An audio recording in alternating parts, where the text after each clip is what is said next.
അതിൻ്റെ ശില്പികൾ അനുരാജ് മനോഹറും അബിൻ ജോസഫുമാണ്. തിരക്കഥ അബിൻ ജോസഫാണ്, സംവിധാനം അനുരാജാണ്.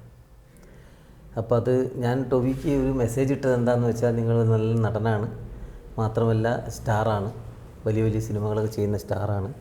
പക്ഷെ അതിലുപരി നിങ്ങളൊരു സാംസ്കാരിക പ്രവർത്തനം നടത്തുന്നൊരു മനോഭാവമുള്ള ആൾ കൂടിയാണ്. ഞാൻ എത്ര വേണേൽ തല്ലുകൊണ്ട് കൊള്ളാം, എത്ര വേണേൽ തോറ്റു കൊടുത്തു കൊള്ളാം എന്നും പറഞ്ഞ് ഈ സിനിമ ചെയ്ത് നിങ്ങൾക്ക് 1000 ഷെയ്ക്കൻഡ് എന്ന് ഞാൻ പറഞ്ഞു. അതേപോലെ ഈ അബിനും മറ്റേ അനുരാജും ചെയ്തത് വലിയ സാംസ്കാരിക പ്രവർത്തനം തന്നെയാണ്. കാരണം അന്ന് അതൊരു സംഭവമായിരിക്കാം, ഇന്നിപ്പോൾ അതൊരു ചരിത്രമാണ്.